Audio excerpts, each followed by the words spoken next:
I lately have taken to just saying this is Friday, January 20th, 2023. So it's just someday when this is discovered in a ancient program, an or archaeological dig in a cloud.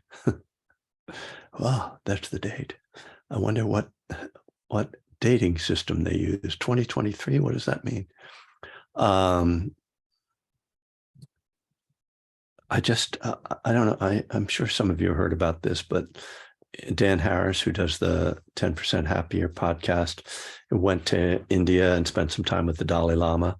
And so he's got these 5 sessions where he goes to some kind of group sessions with him, and then he has a one-on-one interview with him, and then he actually goes back and like listens to what the Dalai Lama said, and sort of meets with Richie Davidson, who's a famous Dalai Lama buddy, and sort of talks about everything that went on in Dharamsala in that trip. So really, I listened to, I think there's 5 episodes. I got through about 2.5 of them today. They're fairly short and definitely worth checking out. 10% Happier, the Dalai Kevin, Lama. do you just go on his 10% Happier site? I just, you know what? I just use Spotify, and on Spotify, I just go like, search for podcast 10% Happier, and okay, thanks. And I just download them from there. Yeah. For the website, and I have the app, so I've also been. There's a course that they did, and Roshi Joan That's right. is doing the meditations, and it's really great. You see like excerpts from the interviews video, him interviewing the Dalai Lama, and then like a 10-minute meditation. I've been doing them this week. It's really great. I'm also listening to the interviews, and would recommend it. Yeah, cool. All right, everybody. I'm going to mute you all now with my superpowers and start to sit. Let's settle into comfortable meditation posture. You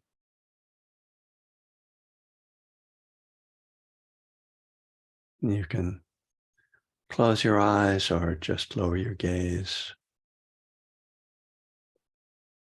coming into stillness and bringing your body into balance, preferably upright. But if you need to lie down, that's okay too. Just be careful with drowsiness.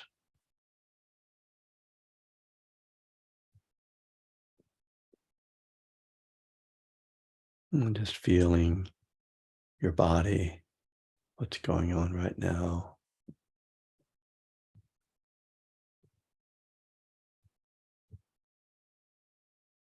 Relaxing, having a sense of just settling and letting go.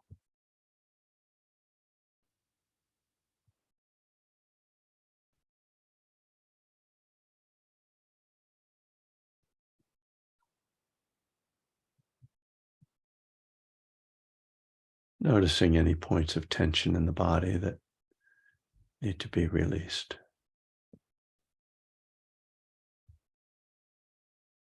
And more generally, just feeling the range of sensations. You can let the mind travel through the body a little bit, head to toe or toe to head. Just kind of tuning into the different sensations.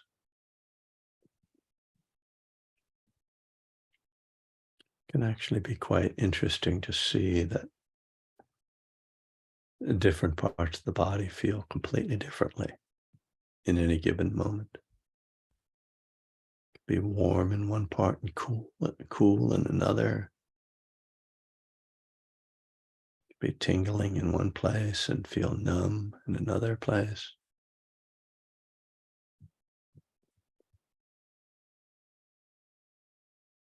One part might feel light, another heavy.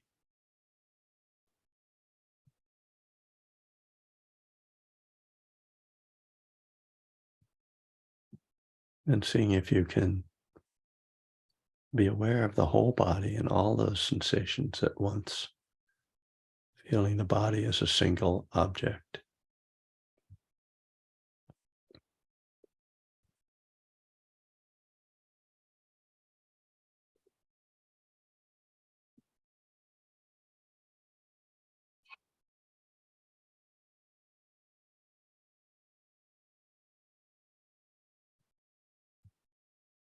And feeling the breath moving in the body.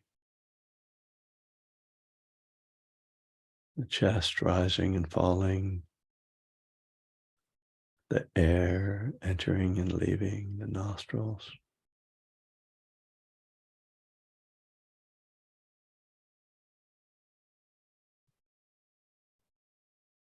Softening the belly so that the breath can move deeply into the body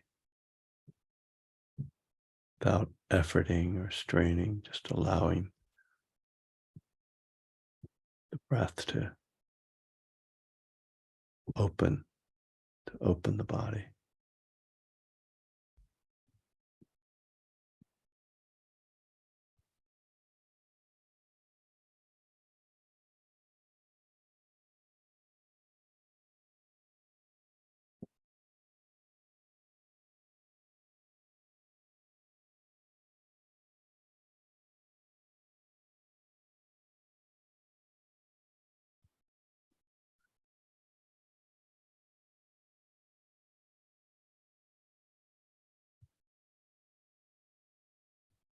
Noticing just your general mood, mind state. How are you feeling right now?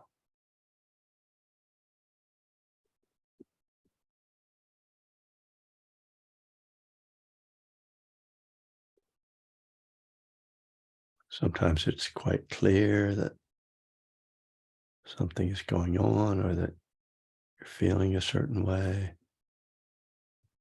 Other times, not so much. There can be a mixture of feelings or feelings that aren't really definable or clear, just or vague.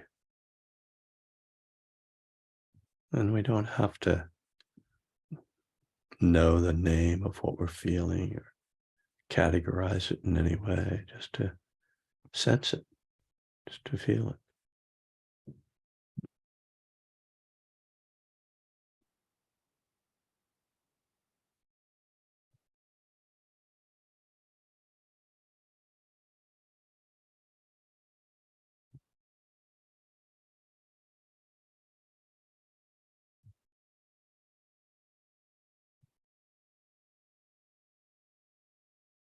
And then to let the attention gather around the breath. Where this becomes our focal point, our object of meditation.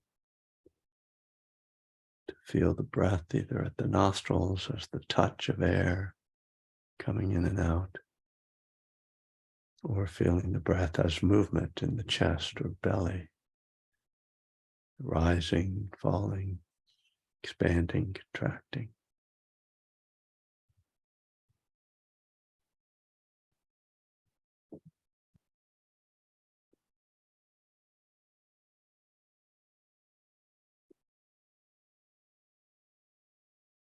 The breath is a reliable, consistent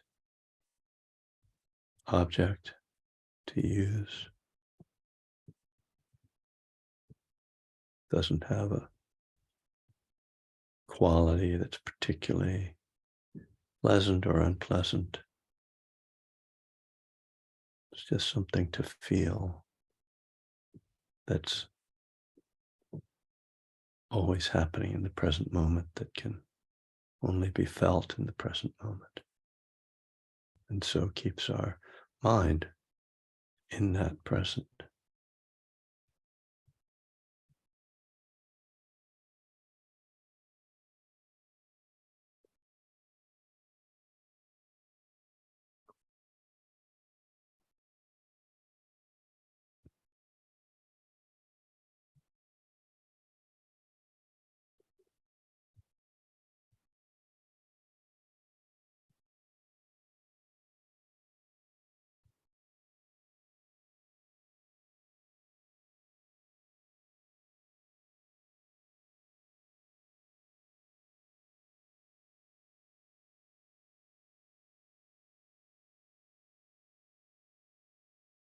It's natural for the mind to wander.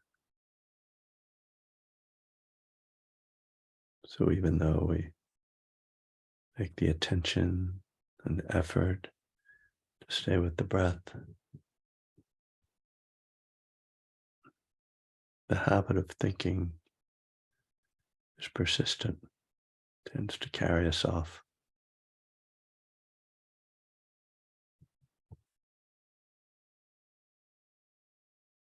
And so when we notice that, we gently come back.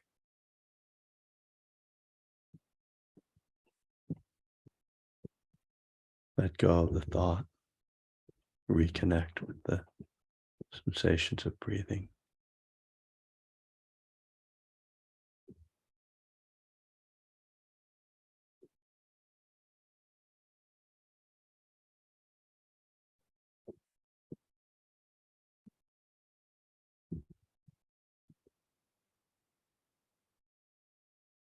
This is the primary approach to meditation, the sort of organizing principle, letting go of thought, returning to the breath.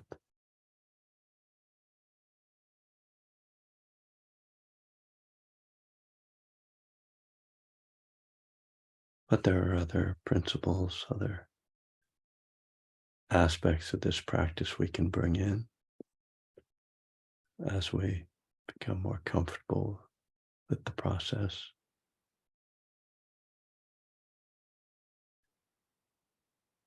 One of these is to notice the content of thoughts.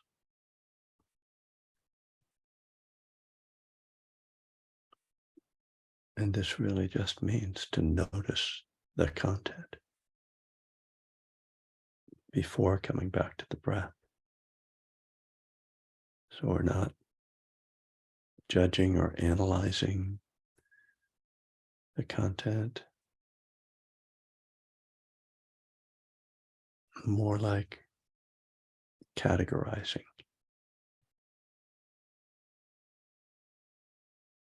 So that it becomes a kind of meditative inventory.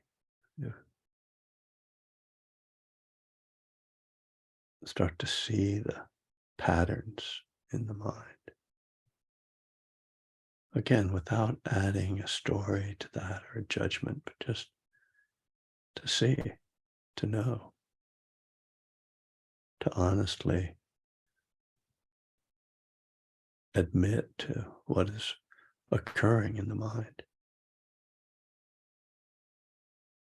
This mind that we find we are to some degree powerless over.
So there's the first principle or tool of practice, just letting go of thought, returning to the breath. The second is to actually observe the thought before returning to the breath. And then a third mindful action is to feel the results of thought. This means that when you notice that you were thinking, instead of looking at the content, or perhaps having looked at the content, to see if that content has triggered any emotional reaction within you. What has arisen as the result of that thought? And again, just for a moment, just sensing, connecting, and then coming to the breath again. We're not trying to push away the thoughts or push away the feelings. But once we see them, come back to the breath, then there's a natural shift that will typically happen. Now, thoughts have a shorter kind of half-life than feelings. So usually when we let go of a thought and return to the breath, there's not much reverberation from that. Feelings, on the other hand, take a little longer. They linger a bit longer. And so this makes it perhaps more important that we put in a bit more effort at that moment to stay with the breath so that we aren't swept away by the thoughts, because the thoughts often tend to send us, or the feelings often tend to send us back into more thoughts. We can get caught in a cycle. So feeling the results of a thought, coming back to the breath, and strongly reconnecting with the breath. Breathing in, breathing out.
All right. Well, I talked a little deeper into the sitting there than I usually do, but I kind of got on a thread, and I didn't want to stop. Felt like I would be abandoning you if I didn't. But it's an interesting. It's interesting. I mean, it's fun to, to guide meditations, and because we've been running this class for coming up on 3 years. I kind of try to keep it fresh for myself, and so I guess I kind of, it was interesting what I laid out there, just to review. That kind of starting, thinking of kind of progressive stages of mindfulness meditation. That the basic first stage of it, and to say, first of all, like, this isn't like, oh, you want to get advanced and then that's what you do, because each time we begin the meditation period, it's kind of like start at the beginning, and oftentimes during the meditation we need to go back to the beginning, which is just like the mind wandering, come back to the breath, right? That very simple thing. Start with the breath, and then when you notice it's wandered, just come back, and that's enough, right? And when we look at the Anapanasati Sutta, the Buddha's instruction on mindfulness of breathing, that's the first thing to do, and all of the experts that I've been reading and studying, say that you keep going back to that. It's not that you progress beyond that. So that initial state of just breath and thoughts, back to the breath, and then maybe it doesn't even have to be in this order, but the next sort of logical thing to me is then to notice, what's in that thought, what's in my thoughts, and here, we have to be very careful at that stage, because there's very easily a tendency to turn that into, self-therapy, or, self-judgment, or what am I thinking about? Or even, oh, what was I thinking about? Oh yeah, that's really interesting, and go, and I'll just keep thinking it instead of paying attention to the breath. But it's this way in which we want to kind of glance and then just come back, just see it. And you kind of, talk about this in different ways, but in a way, it's like, maybe let's think of it as like you have a little box that's got small boxes within it, and that are just the different types of thoughts. And it could be a database, however you want to think about it. But it's just like you have these different categories of thoughts, and the more you meditate, you start to recognize, oh, this is a thought of planning, this is a thought of judgment, this is a thought of remembering, and and you just sort of see the thought, and it just gets dropped into that category, and you don't even, obviously you're not doing anything actual dropping or putting anything, but in your mind it's just like noticing, oh, there's that, oh, there's that. And what happens then with time, and many of you know this already, of course, is that you start to see that there are certain things you think about a lot, and oftentimes, certainly in my experience, I realize that's not because those are the most important things that I think about them. It's because they're the things that I get triggered about, the things that I have fears about, the things that I have judgments about, things that I have resentments about. And, I'm using mostly negative language. I mean, they can be the things that I fantasize about, that I dream about. And there can be the things that I am creative with, right? You're writing songs or writing books, or, painting paintings, in your mind, right? So you just start to see that there are these different categories, and that you have certain habits, and that's helpful. It's information, and you don't need to do anything during your meditation with that information, but it's something you can kind of take with you and reflect upon. And that's why I call it meditative inventory. So it kind of correlating with the 12-step inventory process, kind of putting things into categories and seeing who you are, like, and you get to see your neuroses, I will say, as well. It's one of the joyful aspects of this. Oh God, really? Is that what I spend all my time thinking about? Ugh, I could do better than that. I should be thinking about the Dharma, but even thinking about the Dharma, right? I'm just thinking. Okay. And so there's the just come back to the breath, and then there's the kind of categorizing thoughts. And then, as I said during the meditation, there's just the feeling, what does it feel like when I have that thought? And starting to see this relationship, really critical relationship between thoughts and feelings and thoughts, and how they feed each other. This, one of the themes that I return to over and over. And they say that we teach what we need to learn, I guess, something like that. And certainly what I have needed to learn, what I need to practice, is just being aware of what am I feeling right now, and to see that my thoughts are often the triggers for my feelings. And my feelings are often the thoughts for my thoughts. Sorry, it's often the triggers for my thoughts. You might be watching my mind degrade here. I think I have this, like, one of my fears that, like, as I sink into senility, I'm on Zoom and people are watching me. Man, that guy's getting old. God. Anyway, he used to be so young. What happened? Thoughts trigger feelings, feelings trigger thoughts. And this, I think, is a really valuable thing to notice in your daily life. Like when some feeling comes up and you go, oh, wow, I was really caught in that thought, because thoughts are often beliefs, right? What am I believing right now?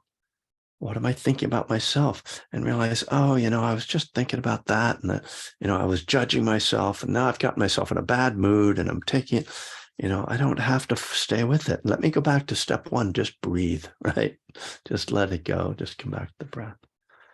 But also to learn, like, oh, I can just stop right now, because this is another really vital part of this practice, right? Let me just stop manufacturing stuff right now. I've got the thoughts going. I've got the feelings going. I got the feelings triggering the thoughts. Breathe, come back. Let me just be with it as it is now and not make any more of it. And that, of course, is the challenge of, like, can I just sit with this feeling? Breathing in, breathing out. It's the second tetrad of the four tetrads of the Anapanasati Sutta, feeling feelings. And when we can just sit with feelings, then we don't have to act on them. We don't have to think about them. We don't have to fix them. We just say, this is a feeling. It's pleasant or it's unpleasant, or it's neither pleasant nor unpleasant. It's just what it is. I'm feeling it. I'm going to breathe. And one thing I know is everything is impermanent, especially feelings. If I breathe with it and don't do anything with it, don't manufacture anything with it, it will pass. And it will tend to pass more quickly if I don't feed it, if I don't think about it, if I don't judge it, if I don't fight it. So that's the pre-talk. That's the post-meditation talk for tonight.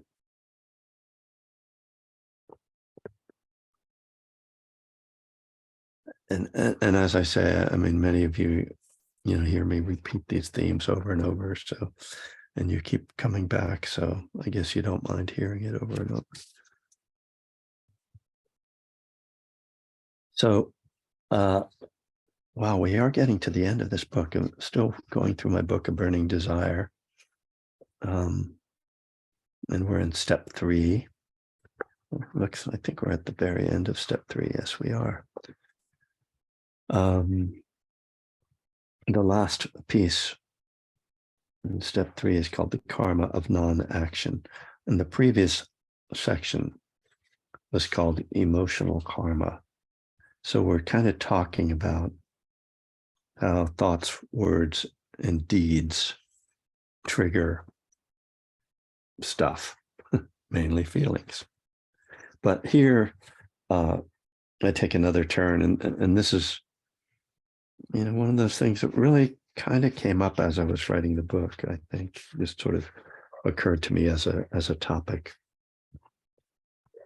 So it's, if you're reading along, it's on page 163 of A Burning Desire, Dharma Guided the Path of Recovery. As I said before, the word karma means literally action, and karma is associated with activities, be they mental, verbal, or physical. But all actions aren't active. When we sit down to meditate, we are taking an action that is, at least apparently, inactive. Meditators are sometimes accused of being passive, usually by people who haven't tried it.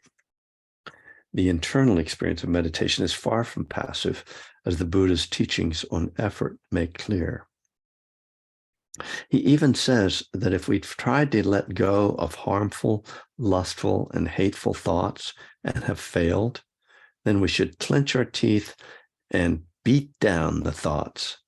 Not a very gentle image for this proponent of nonviolence.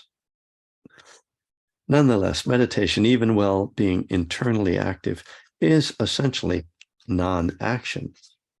It is a non-action that has powerful and far-reaching results.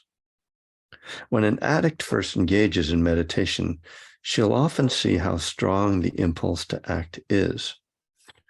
Of course, this may be true of anyone trying meditation, but I think that addicts are even more used to acting on impulse than non-active addicts. This energy has been running us our whole lives. We've been pulled around by our craving and our aversion, and the habitual submission to these forces has developed into addiction. Just stopping, just refusing to act on these impulses, watching them come, feeling them in the body and mind, and eventually watching them fade is one of the most important things we can do as addicts. From the outside, it may look as if we're doing nothing. And from the outside, that's true. Internally, our world is moving in seismic shifts. Giving up an addiction, after all, is not taking on something new or even doing something. It is not doing something. A great deal of the process is learning to not do things. Like that. Don't go to the bar. Don't call the dealer. Don't go to the refrigerator. Don't see the X. Don't try to fix anyone. And how do we learn not to act? Well, meditation is a great crucible for forging this power. We sit down and close our eyes and, quote, do nothing, unquote. We sit with the feelings. We sit with the thoughts. We let it come and go, and we develop what is sometimes called personal power, the ability to be fully present with whatever is going on inside us without acting on it or being overwhelmed. The karmic results of this process are key to recovery. First, we get to see that we don't have to act on that thought, feeling, or impulse that has been running us for so long. We can live through it. Second, we gain confidence that we can manage to stay sober because we're learning to be with those feelings. Third, the energy of those impulses becomes weaker because they aren't being fed. Over time, what used to be an obsession may become just a passing thought or finally fade away completely, as does the craving to drink and use for many people in recovery. This sea change in our hearts and minds comes through doing nothing. What a powerful lesson. We begin to see how being non-reactive, developing acceptance and inner peace and balance is transforming in many ways. Not only is our addiction healed, but our relationships become more harmonious when we don't act or speak on every impulse, but allow ourselves to consider and process things. Our willingness to participate in the world grows as we become less stuck in our preferences and more open to other activities, other forms of work, other interests. In the classic Buddhist teachings, this non-doing is called renunciation, a word that doesn't have much appeal in our you can have it all culture. But what is recovery, after all, but renouncing our addiction? Letting go, a term that seems to have more positive connotations, is essentially renunciation. And how do we let go? Well, very often by not acting. Another powerful form of non-action is silence. A few years ago, I was commuting to a teacher training retreat for a few days. One evening, I came home feeling centered, peaceful, and loving. As my wife began to speak, I saw the impulse to disagree with what she was saying. Instead, I just listened and let my own thought pass. We spent a harmonious evening. Right in that moment, I saw how I could have destroyed that harmony with just a few words. I also realized that over the years of our relationship, I've tended to think it was my wife's fault when we bickered. Strange. Or I thought that we at least needed to work on our relationship together if we were going to have a more peaceful home. Instead, I got to see that all I had to do to bring more harmony was to restrain my tongue. I could change our relationship just by changing myself. In meditation practice, we can develop a third kind of karma besides non-action and non-speech, and that is non-thought. This, of course, is the most subtle and probably the most difficult form of non-karma to develop. As we learn meditation, at first we just notice the thoughts after they've carried us away. With practice, and retreats help this a lot, we can sometimes notice thoughts just as they're coming up, and that gives us a chance to drop them. As our concentration develops, thoughts begin to quiet down so that fewer thoughts are even appearing in the mind. Thoughts are so powerful, and while it's wonderful if we can learn to incline the mind toward more skillful, kind, or wise thinking, when we can just drop thought altogether for a moment in conditions of spaciousness, of brightness, and a natural flow of loving kindness. Well, of course, my favorite part of that section is I could change our relationship just by changing myself. I still remember distinctly that moment. And that moment was over 20 years ago. But you know how it is, those special moments in life. Because it was so critical. And you know, and I summed that up, right? And like it's like the 3 stages of progress and when I say progress, I mean improvement in a relationship. And we start with blaming the other person. Then we go, well, it's both of us. And then finally we're like, no, it's just me. And it's not blaming anymore. It's just saying what needs to change, right? What needs to change? Does my partner need to change? Well, good luck with that. You know, I thought I would change you. Yeah, you did?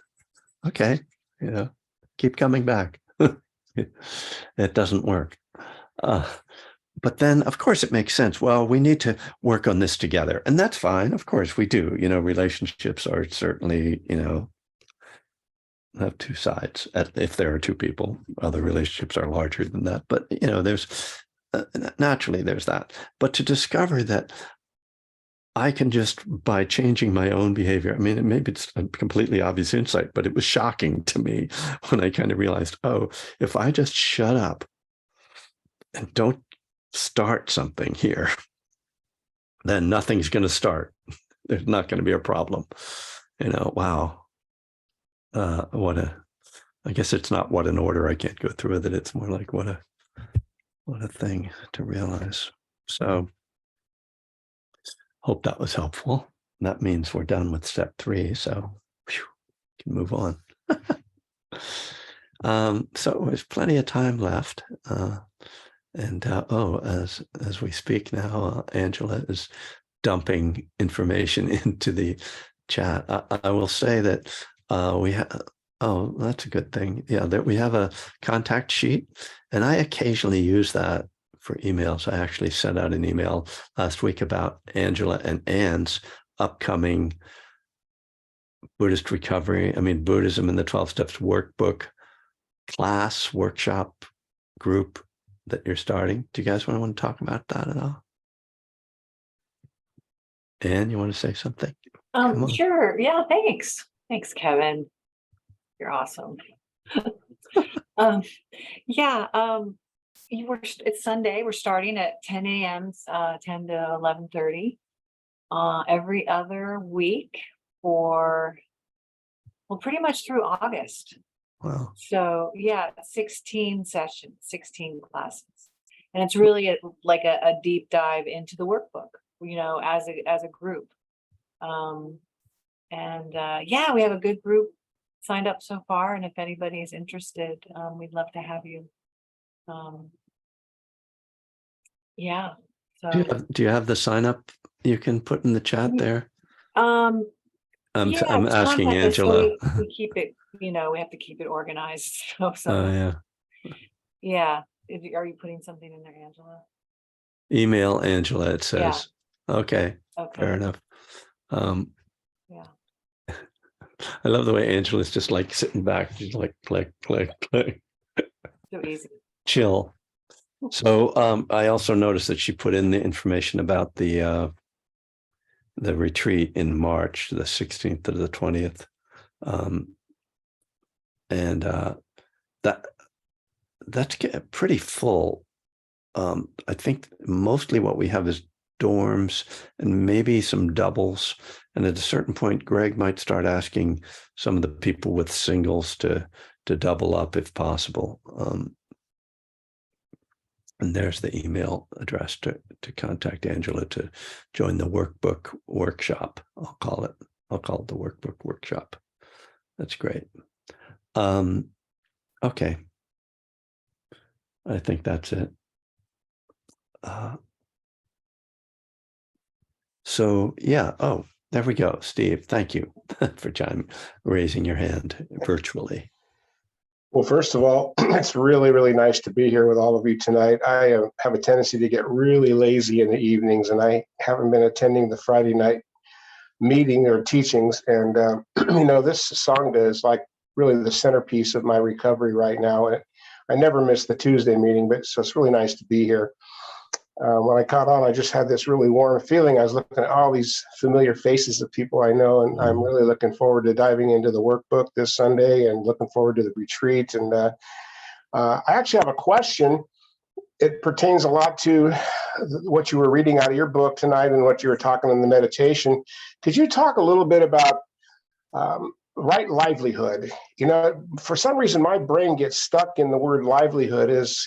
I'm retired and I haven't worked for years, and my brain wants to tell me that, well, what is my livelihood now? And I think I know the answer to it, but at the same time, it's like doing nothing. Is that the right thing to do? What is my livelihood now that I'm living on my retirement savings and Social Security? Could you talk a little bit about that? Because I was getting all kinds of thoughts when you were reading out of your book tonight.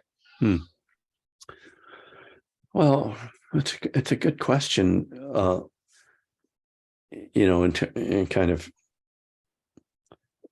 because everybody's life doesn't necessarily fit into something we would call a livelihood, because that's typically associated with how you make your living. So like work, but I guess we could think of it. I mean, I don't have a professional answer or a traditional answer for that. So I'm just responding out of the moment, which is to say it seems to me that it's kind of about where you put your energy and how you use your energy. Are you using it for constructive things or for things that are in accord with the Dharma, right? And so,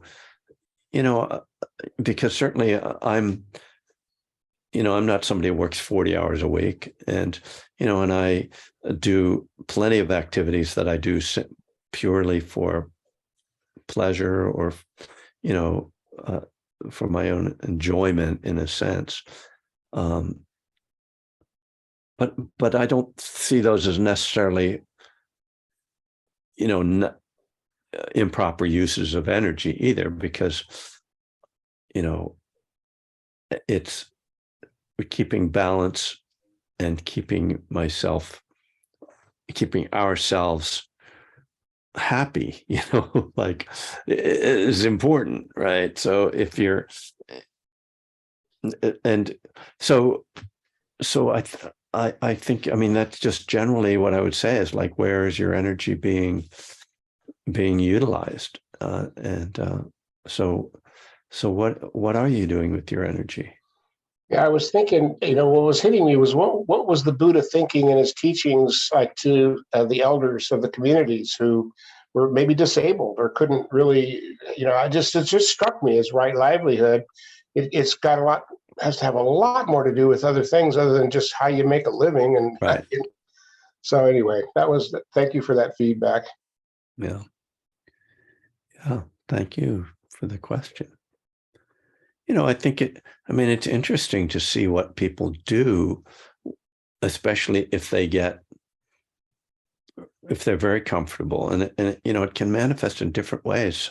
Some people seem to be obsessed with working no matter how much money they have. They just want to keep making more and more money. And I'm always like, well, okay. It's your choice, but it's not necessarily skillful, and then, but there can also be this kind of entitlement, maybe you're just born into wealth and you never really do anything because you don't have to. And another kind of unskillful way of being. So, it's really about right intention and right action, and, following the precepts and trying to cultivate the qualities that the Buddha encouraged, the qualities of mindfulness and compassion, and trying to live by those qualities in whatever circumstances you happen to be.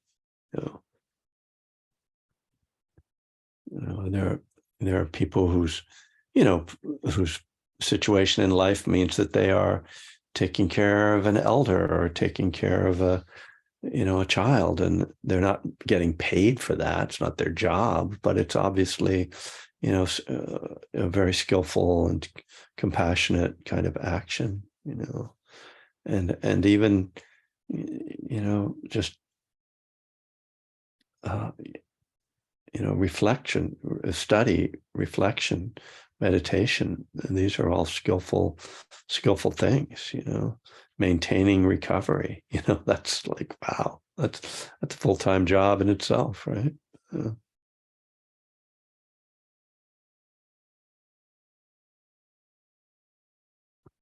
Who has another thought or question on their mind I'd like to bring forward?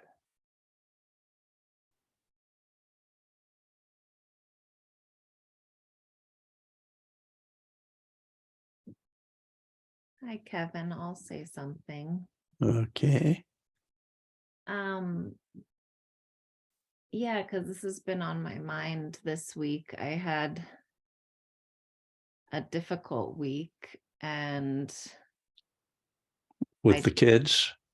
yes, that was part of it, which Yeah. was also something I was reflecting on as you were talking, because there was an experience of me, or a few like just interesting experiences of me, being in that place of like, do I do something or do I wait and just see how it goes, Mhm. rather than like inserting my energy into the situation where Right. there's already, tension there, because I'm person telling them what to do or what not to do in a Yeah. lot of, experiences. And so it was interesting to see, to wait and not do something and then see it like, oh yeah, that, that went okay. And Hmm. if I would have said something, how it just would have been, not helpful really.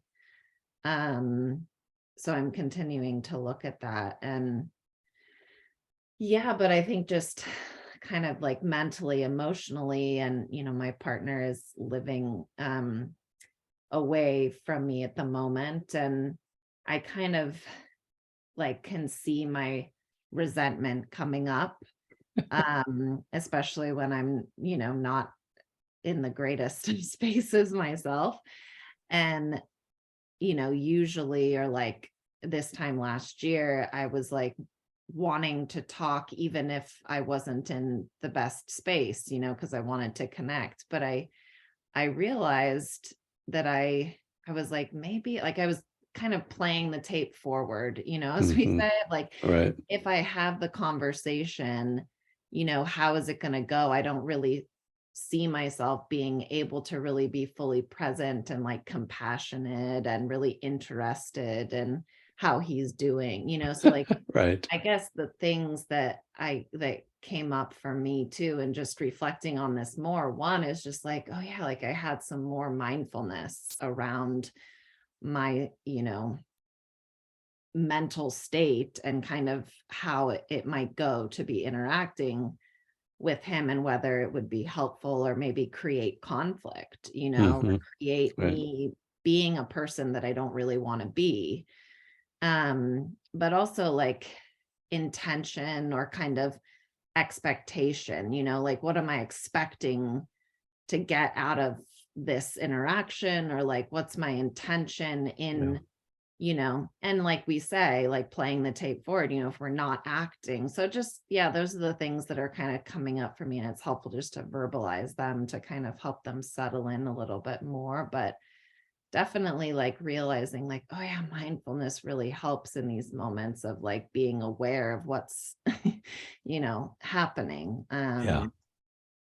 Yeah, and what we want in the next moments, to Yeah. come, I guess. So those are my thoughts. Thank you. Yeah. Thank you. I mean, they're very much in sort of line with this idea of non-action and, as you say, sort of anticipating where that's going to go. And yeah, I mean, it's so interesting, isn't it, to see why is it that I want to be in touch with someone, or why is it that I want to communicate this, and when it's coming out of this really agitated or disturbed energy, and that like, oh yeah, it's really not going to go well, actually, is it? It's not.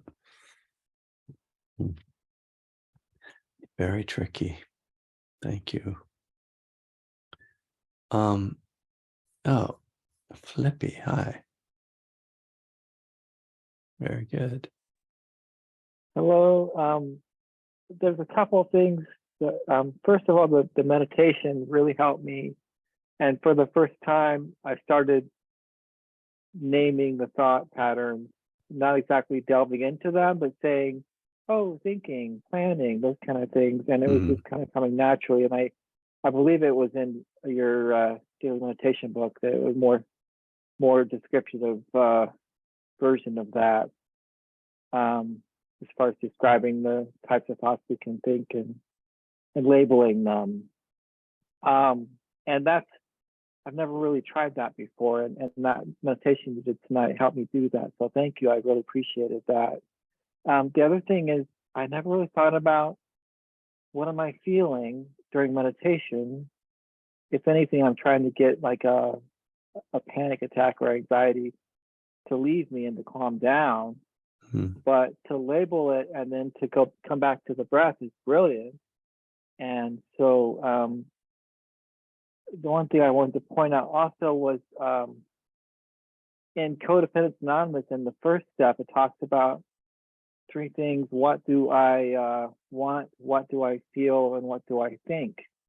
Mhm. And coming back to that, and also like I'm starting to realize I need to be more in touch with my feelings on things, and the meditations help with that too. And then the other thing is, as far as action, I totally agree, and I love the idea of letting go being a renunciation. That's brilliant too. But the other thing is the program that I first got into was Narcotics Anonymous.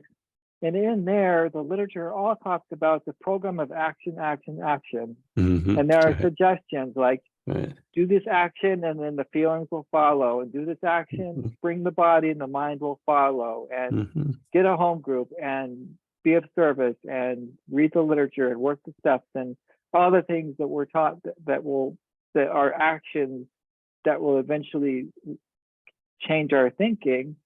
And I also agree that it is a lot of non-action of letting go and not doing certain things that ultimately, like with meditation, for me, it has led to the cessation of the impulse of acting out on the impulses. And so it's a little bit of a dichotomy where, yes, the 11th step is in there, but the program I came from was all about action, Yeah. and yet I've started in that fellowship meditation meeting where we sat for 20 minutes and focused on our breath and read about the 11th step. So, Yeah. so your thoughts on that, if you don't mind.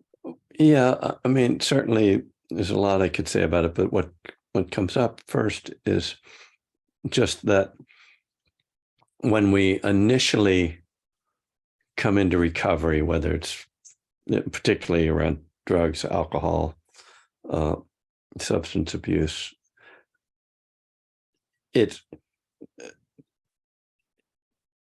we probably don't even have enough clarity to know what we're thinking.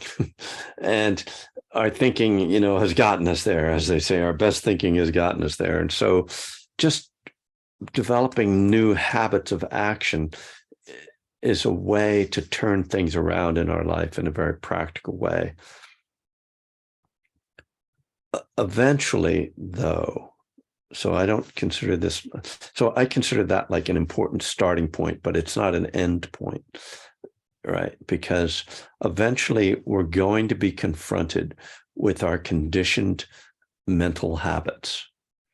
And no amount of just doing other stuff will get us away from that. Like, because it can, the whole sort of like wheel of meetings and sponsors and, being really busy and being in action can be a way to run away from our thoughts and to run away from our feelings ultimately, and maybe in the beginning that's a good idea. Like, maybe I just need to get away from that shit for a while. But then at a certain point, I got to stop and I've got to turn toward them and I've got to learn to feel them and I've got to learn to heal on those levels and hopefully start to think differently, to see things differently, and to as you mentioned, like get in touch with my feelings and be okay with my feelings, not be in conflict of my feelings or afraid of my feelings and all of that. But that's not like how you want to start. It's like, oh, this is your first day and you just stopped shooting heroin. Okay, I want you to really feel what you're feeling. It's like, no. Let's not do that right now. I think so I see it as a process, and the work that I do, I consider, I often say this, that I think of my work, what I'm offering, not as something that's so much for a newcomer, as something for people who have kind of like maybe dealt with those early stages, at least, of recovery and kind of taken the action to kind of get their life a little bit on track. And now they want to start to really deal with the more underlying challenging aspects. I hope that helps. I don't know if I lost you there. Okay. Thank you. Yes, Okay. it totally helps. It's a start as an answer. So we could talk a lot more about it. Or So, response, as you said earlier. yeah. Deborah, I'll make one more Hi, question Kevin. or comment. Hi, Yes. Hi. Sandra. I saw some nodding from you too, which I appreciate. I always like a good nod when I'm speaking. Well, you kind of hit on something that throws light on my dissatisfaction with rah fellowship people. And that's that, they're still avoiding their feelings and staying with the program and being active and being of service and going to this committee and doing this work group. And so their life is AA rather than taking the gift that a 12-step program, whether through Buddhism or something else, Mhm, but sure. and taking that and then just living in the world Mhm. and being of service to your friends or your family or your dog. You know, that was one thing I did the Dan Harris. It was a 10-day challenge with the Dalai Lama, and one of the things that Dalai Lama said to him was that his first thought every day is altruism. It's like, Uh-huh. what good can I do for, and if that's a great question to wake up to. Yeah. So I really appreciated that. And thank you for, like I said, you helped germinate my little seed of Mhm. dissatisfaction with it. Yeah, It also good. reminded me that, like, the thought that addiction, alcoholism stunts your emotional growth at whatever age you become addicted. Yeah. Yeah. And so those people that bother me, uh, they're just still stuck at that emotional age. They've just replaced a really harmful addiction with a really service-minded addiction. I'm shutting up. Good Well, night. thank you. Thank you. I, I'm gonna, I think maybe we can temper that a little bit by saying my view is that there are people who can get caught in that as a kind of escapism in a way, but I think there are also people who are really sincerely like this is the whole of their spiritual practice, and they're doing it altruistically, and it's not, and so I think it really depends on the individual. So for some people, that a program is really the place where they feel most, meaning and most alive, and they can be of service. So I have to honor that, though I certainly feel like, having been around a lot of meetings over many years, that I've also seen people like you describe, and there's a real risk there, that if you don't deal with your underlying stuff, that eventually it catches up with you, and that's when you're really in danger of relapse. And so we're like pretty much over my usual time, but I appreciate that. I'm looking at the chat, and there's something else that I don't know how many, we just did this on Tuesday, so some of you didn't see this, that I'm trying to like up my social media game because like Shambhala wants me to, and like whatever. Just so what Angela and Monica and some other people have been helping me to sort of like put together things that'll be like graphics that we put on Instagram with little quotes from Kevin Griffin, type of thing that I skip over if I'm on Instagram. But apparently, I was talking to my editor today. He's like, a lot of people look at that stuff. Great. So anyway, my point is I am trying to crowdsource quotes from my books. So if you see that there's a link there where it says, we need your help, Kevin is compiling quotes from his books, which we'll then use to create posts on Instagram. So we created just a Google Doc where you can just, if you find something that's like a sentence or two in a book, you just like type it in there and tell us what book it is, and it'll become one of our posts someday, which hopefully we'll get going soon. So it's really, that would be a great gift to me, because otherwise I'm going to have to go through my books and look for inspirational quotes. And that's a non-starter for in my life. All right, you guys, thank you for coming tonight. Have a safe night. I think this is January 20th, which means we're now moving from Capricorn into Aquarius. For those of you who are Aquarians, your birthday is coming up. Happy birthday to you. I used to be very into astrology, so no more, but sometimes I notice. And the days are getting longer here in the Northern Hemisphere, and the Earth is getting a little drier here in Northern California, for which we're grateful, because we were starting to drown. And so thanks for showing up.